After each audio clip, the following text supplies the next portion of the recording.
आप सभी का इस वीडियो में स्वागत है। आज इस वीडियो में हम वृत्त की स्पर्श रेखा यानी कि टेंजेंट टू अ सर्कल का अध्ययन करेंगे। क्या आप इन आकृतियों को पहचान सकते हैं? वीडियो को रोककर इनकी पहचान करें। आइए अब अपने उत्तर का मिलान करते हैं। यह एक त्रिभुज है, यह समानांतर चतुर्भुज, आयत, वर्ग, पतंग, समचतुर्भुज, पंचभुज और यह एक वृत्त है। अपनी पिछली कक्षाओं में आपने इन सभी आकृतियों के बारे में अच्छे से पढ़ा होगा। आज हम वृत्त पर संक्षेप में चर्चा करेंगे। क्या आप बता सकते हैं कि वृत्त क्या होता है? हमने पिछली कक्षा में पढ़ा था कि एक तल में किसी नियत बिंदु से समान दूरी पर स्थित बिंदुओं का समूह वृत्त कहलाता है। यह नियत बिंदु इस वृत्त का केंद्र यानी कि सेंटर तथा केंद्र से इन बिंदुओं की दूरी वृत्त की त्रिज्या यानी कि रेडियस कहलाती है। यदि इस त्रिज्या को बाईं ओर इस प्रकार बढ़ाएं तो हमें एक ऐसी रेखा मिलती है जो वृत्त को दो बिंदुओं पर प्रतिच्छेद करती है तथा केंद्र से होकर जाती है। वृत्त में ऐसी रेखा को व्यास यानी कि डायमीटर कहते हैं। साथ ही अपनी पिछली कक्षा में हमने वृत्त की जीवा यानी कि कॉर्ड, वृत्तखंड यानी कि सेगमेंट, चाप यानी कि आर्क तथा त्रिज्यखंड यानी कि सेक्टर के बारे में सीखा था। इस चित्र में आप क्या देख सकते हैं? बिल्कुल सही। इस चित्र में हमें एक लड़का दो लकड़ियों व पहिए से खेलता हुआ दिख रहा है। यदि पहिए के लिए हम यह वृत्त तथा पहिए के निशान व लकड़ियों के लिए रेखाएं बनाएं तो हमें कुछ ऐसा एक चित्र मिलता है।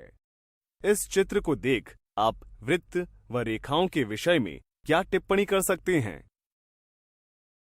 यहां हमें एक वृत्त और रेखा की तीन स्थितियां मिलती हैं।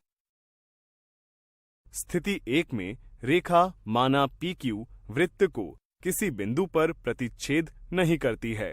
इस स्थिति में रेखा PQ वृत्त के लिए अप्रतिच्छेदी रेखा यानी कि नॉन इंटरसेक्टिंग लाइन कहलाती है। स्थिति 2 में रेखा माना RS वृत्त को दो बिंदुओं M व N पर प्रतिच्छेद करती है। ऐसे में रेखा RS को वृत्त के लिए छेदक रेखा यानी कि सीकेंट कहते हैं। स्थिति 3 में रेखा माना UV वृत्त को सिर्फ एक बिंदु पर प्रतिच्छेद करती है। इस स्थिति में UV वृत्त की स्पर्श रेखा यानी कि टेंजेंट कहलाती है तथा वृत्त व स्पर्श रेखा के इस उभयनिष्ठ बिंदु को स्पर्श बिंदु यानी कि पॉइंट ऑफ कांटेक्ट कहते हैं।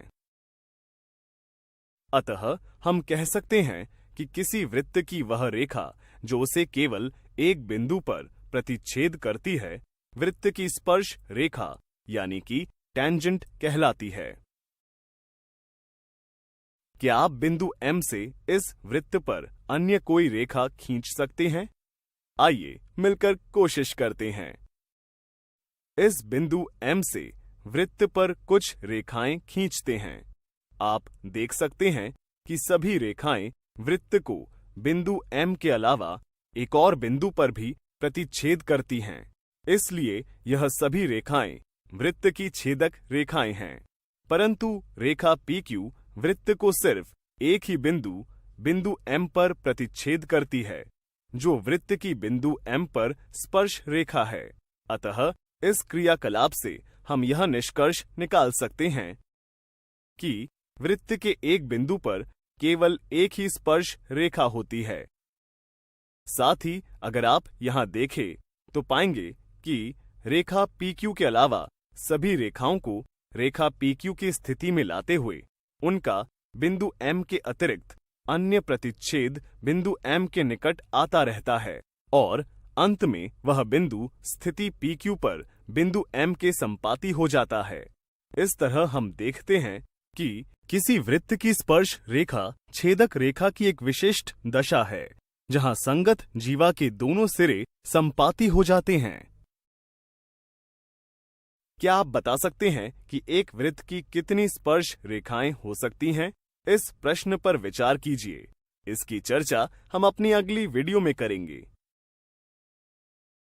आज इस वीडियो में हमने जाना कि किसी वृत्त की वह रेखा जो उसे केवल एक बिंदु पर प्रतिच्छेद करती है, वृत्त की स्पर्श रेखा यानी कि टेंजेंट कहलाती है।